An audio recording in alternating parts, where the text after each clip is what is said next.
सभी मीडिया बंधुओं का इस प्रेस मीट में हार्दिक स्वागत करता हूं। बीएसएफ की तरफ से, जम्मू फ्रंटियर की तरफ से और हम सब की तरफ से।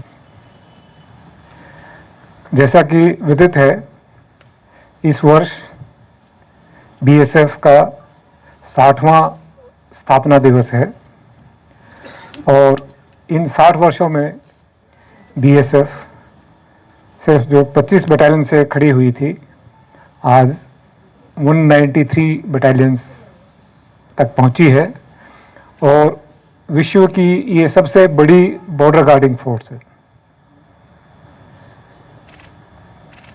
बीएसएफ के दो रोल डिफाइन किए गए हैं। एक है border guarding in peace time और दूसरा है वार टाइम रोल, आर्मी के साथ कंधे से कंधा मिलाकर लड़ाई के समय देश की सीमाओं की रक्षा करना। इन दोनों रोल को बीएसएफ ने बखूबी निभाया है। 1971 की लड़ाई में जब बीएसएफ बहुत ही यंग फोर्स थी, सिर्फ 5 साल ही इसके स्थापना को हुए थे, बहुत ही सराहनीय काम पूरी सीमाओं पर आर्मी के साथ मिलकर बीएसएफ ने किया था और उसमें बहुत अच्छा नाम कमाया था।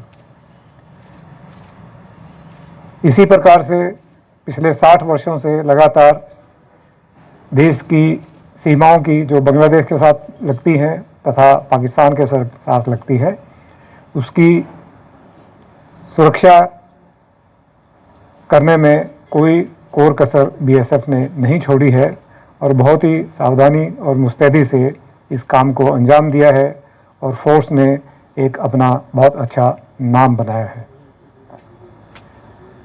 जहाँ तक जम्मू बॉर्डर का सवाल है, ये हमारे देश के सबसे संवेदनशील सीमा क्षेत्र में आता है और यहाँ बहुत कठिनाई भरी ड्यूटी हमारे जवान और ऑफिसर्स करते हैं।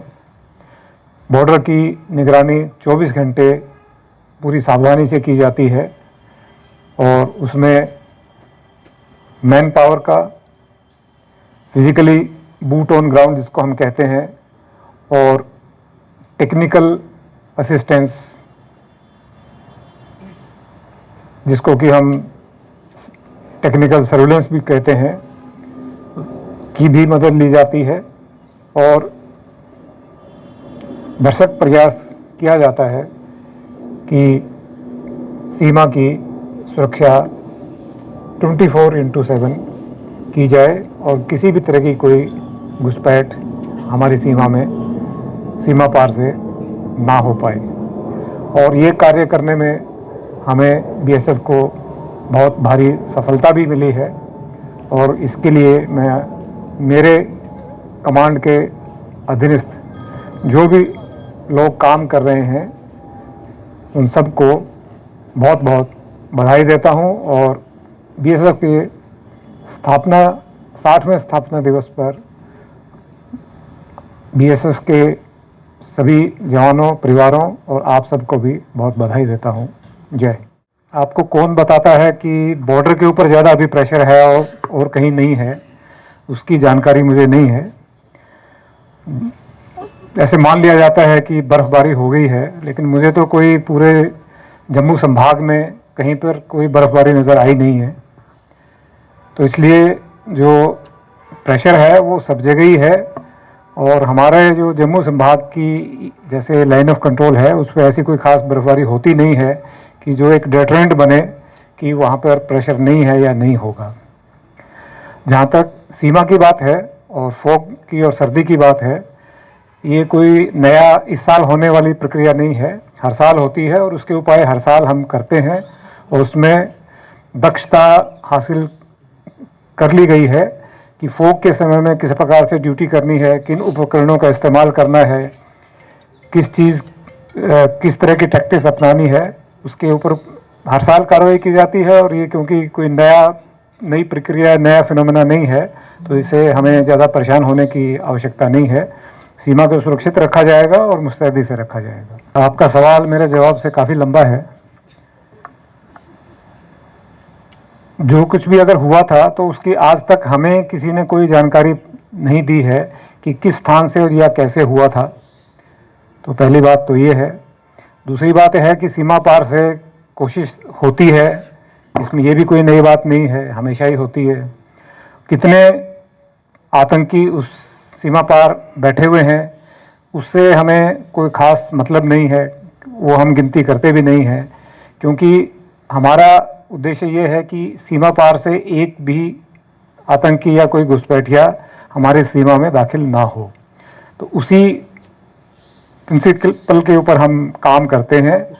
वहाँ कितनी संख्या है वो हमारे काम में कोई मायने नहीं रखता है, क्योंकि हमारा काम तो ये है कि एक भी उधर से ना आ पाए, चाहे वहाँ जितनी भी संख्या हो या जितनी भी कम हो या ज़्यादा हो। जी पूरी दुनिया में इवॉल्व हो रही है और वो हर क्षेत्र में बढ़ रही है। तो जाहिर है कि जो मिलिटेंट ग्रुप्स हैं वो भी उसका इस्तेमाल करेंगे, और हमारी जो एजेंसीज़ हैं, पुलिस है या आर्मी है, बीएसएफ है, वो भी इसका इस्तेमाल करेंगे। तो ये एक सामान्य प्रक्रिया है कि जिस प्रकार की टेक्नोलॉजी जैसे उपलब्ध होती है वो सभी के लिए उपलब्ध होती है, सभी उसका इस्तेमाल करते हैं। और जो टेक्नोलॉजी होती है उसका काउंटर भी साथ साथ ही उपलब्ध होता है। तो जैसे ड्रोन है तो उसके काउंटर ड्रोन मेजर्स भी अवेलेबल हैं, या कोई और कम्युनिकेशन होता है तो उसके काउंटर मेजर्स भी अवेलेबल होते हैं। तो वो एक सतत प्रक्रिया है। अगर वहाँ कुछ अपग्रेडेशन होता है तो हमारे यहाँ भी अपग्रेडेशन होता है और वो सभी जगह होता है। उसमें ज़्यादा चिंता की बात नहीं होती, क्योंकि ये अपग्रेडेशन एक सामान्य प्रक्रिया है। अगर कोई भी नई चीज़ उपलब्ध होती है तो वो हमारे लिए भी उपलब्ध होती है, तो हम उसका इस्तेमाल करते हैं। और ये मैं आपको विश्वास दिलाता हूँ कि हमारी सरकार के द्वारा या बलों के द्वारा कोई ऐसी कमी नहीं छोड़ी जाती, ये अपग्रेडेशन में कोई ढिलाई नहीं होती है कि हम पीछे रह जाएं या जो हमारे खिलाफ काम करने वाले हैं वो आगे चले जाएं, ऐसा नहीं है। जो बांग्लादेश बॉर्डर पर हालात हैं उसके बारे में मैं कोई टिप्पणी नहीं करूंगा, क्योंकि हम सीधा उसको नहीं देख रहे हैं। वहाँ जो देख रहे हैं वो अधिकारी उसमें सक्षम है उसके ऊपर बात करने के लिए। जहाँ तक जम्मू बॉर्डर का सवाल है, बांग्लादेश में कुछ हो ना हो, जम्मू बॉर्डर हमेशा ही सेंसिटिव रहा है और उसी को मद्देनज़र रखते हुए हम यहाँ पर जो सुरक्षा की निगरानी है उसको चौकस रखते हैं और बढ़ाते भी हैं। और कुछ आपने देखा होगा, आपके संज्ञान में भी आया होगा, कुछ एडिशनल ट्रूप्स भी बीएसएफ के इस एरिया में आए हैं। वो इसी प्रक्रिया का हिस्सा है कि ये बॉर्डर बहुत सेंसिटिव है और किसी भी तरह का यहाँ चांस हम नहीं ले सकते। ये है कि जिसकी आप बात कर रहे हैं उसका भी कम से कम बीएसएफ को किसी ने नहीं बताया है कि किस जगह से है, कहाँ से है, कैसे हुआ। दूसरा, अगर उसके बाद में आपके पास भी कोई जानकारी नहीं है तो इसका मतलब वो बात ठीक ही है कि उसके बाद में कोई घुसपैठ कम से कम बॉर्डर से नहीं हुई है। सीमा के आसपास में रोहिंग्या के होने की कोई सूचना हमारे पास अभी तक नहीं है, और पूरे इलाके में निगरानी अपने तौर पर रखी जाती है, बीएसएफ के द्वारा भी रखी जाती है, बाकी से भी एजेंसीज है उनके द्वारा भी रखी जाती है। और जो बॉर्डर के पीछे का इलाका है मेनली उसमें पुलिस का अहम रोल है, तो वो भी उसके ऊपर निगरानी रखते हैं। तो बीएसएफ के पास ऐसा कोई संज्ञान नहीं है कि बॉर्डर के बिल्कुल पास में कोई रोहिंग्याओं की बस्ती है, ऐसा कुछ है।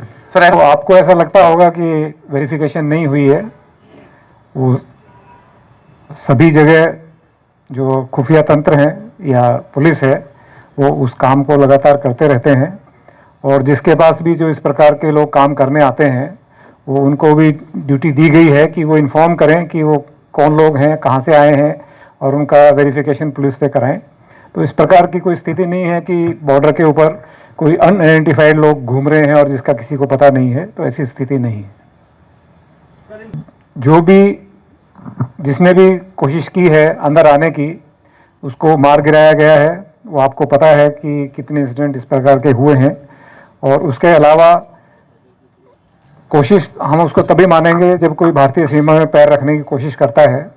पाकिस्तान में बैठे बैठे अपने मन में कोई कितनी बार भी सोचे कि मुझे इन्फिल्ट्रेशन करनी है, जब तक हमारी सीमा में वो दाखिल होने की कोशिश नहीं करता तो उसको हम उसके बारे में कुछ बयान नहीं दे सकते। कोई थ्रेट नहीं है, सभी हथियार एक ही जैसे होते हैं, सभी से में ट्रैकर दबता है, गोली चलती है, वो हथियार कोई भी हो।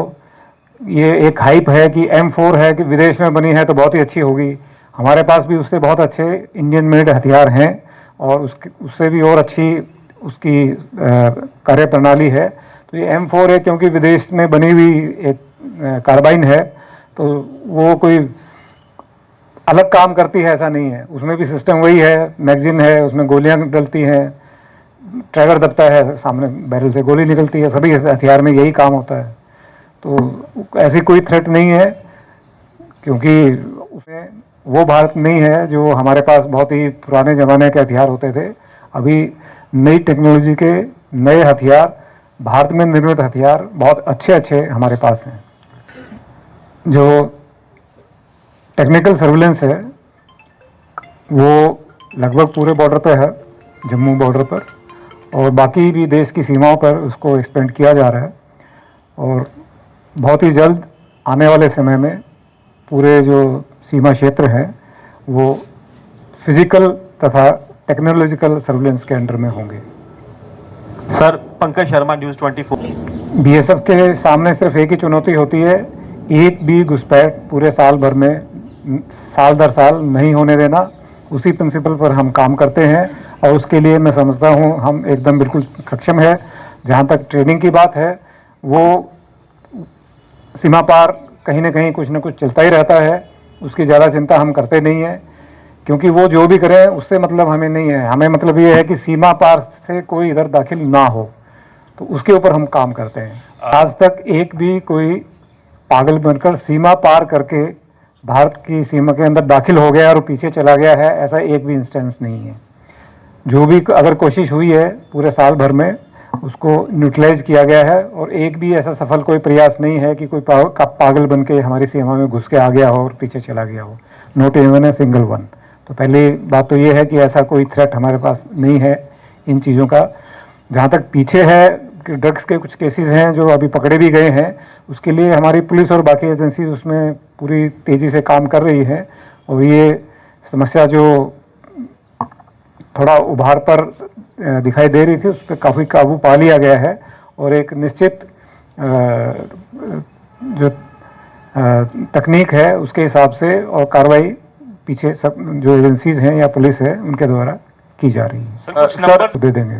सर अंकित, मीडिया में बताना ये उचित बात नहीं है क्योंकि उसका फिर सब जगह प्रचार प्रसार होता है, लेकिन इतना मैं आपको आश्वासन दे सकता हूँ कि नई से नई टेक्नोलॉजी और नए से नए हथियार BSF के पास उपलब्ध हैं और जो भी टेक्नोलॉजी अपग्रेड होती है उसका समावेश इमीडिएटली हम लोग करते हैं और उसमें सरकार की तरफ से हमें पूरा सहयोग तथा धन जो भी उसके लिए चाहिए होता है इमीडिएटली मिलता है, तो उसमें हम काफ़ी आगे हैं। सर, उन्होंने कार्रवाई कम कर दी है या नहीं कर दी है वो तो वही जानते हैं, लेकिन जब से हमने अपने सिस्टम्स को अपग्रेड किया है और पूरी सीमा पर लगाए हैं तब से ये समस्या काफ़ी ना के बराबर जम्मू में हो गई है।